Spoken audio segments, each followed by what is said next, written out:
We've talked about the different membranes and the different dimensions of the universe, and we have also suggested that somewhere, oops, I should probably be here, Alicia. Yeah. Somewhere in the middle of infinity. We don't know what's out there, we don't know what's out there, but we know we live in here. And in here, whatever here is very much filled with wavelengths of energy, and the electromagnetic frequency that is actually initiated not by magnetism but electricity. In other words, in this frame of experience, in this frame of creation that we know as quantum physics, or even mechanistic physics, electromagnetic starts with electricity, creating magnetics. We also, and when I say we, I'm including some of the leading scientists and intellects on the planet, we also know that there are places where magnetism and magnetics precedes the creation of energy.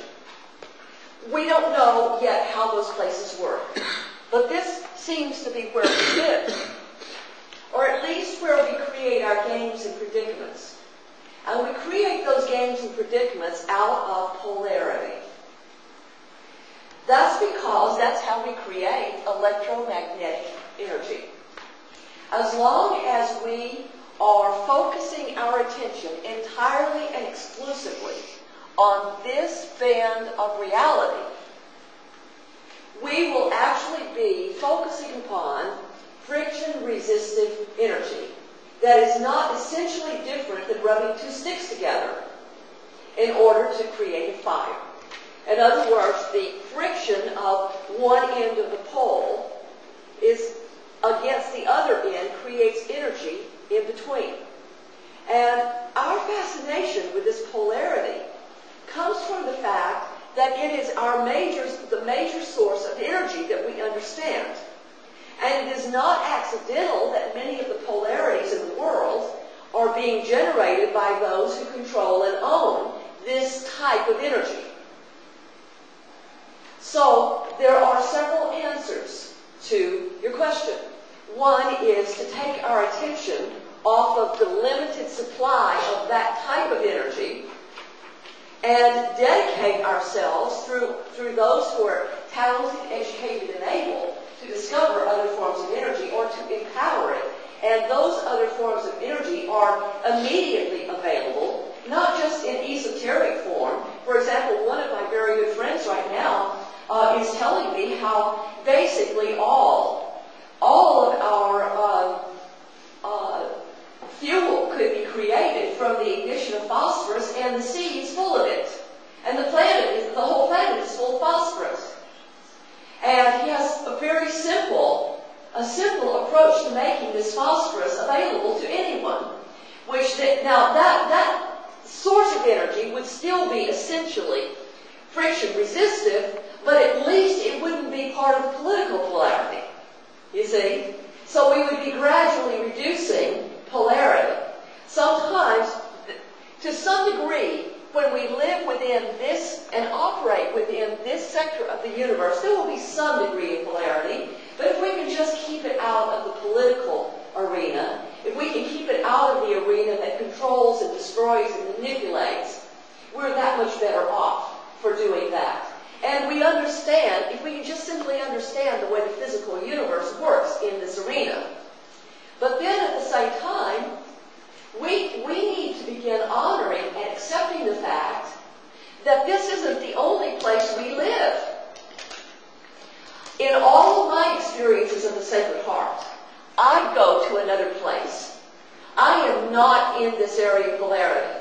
When you were in the Sacred Heart, either with the forgiveness and loving healing regimen or in the meditation, either one, were you in the area of polarity?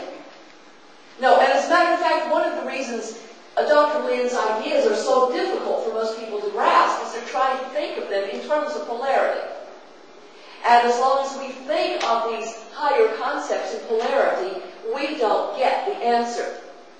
But the Sacred Heart, I believe, is one of our touchstones I believe that it takes us either here or here. Let's don't associate this with better or worse. This is just, let's say this is a slower frequency. This is a higher frequency. Not sure where, or if it's important to say where we go when we enter these special dimensions.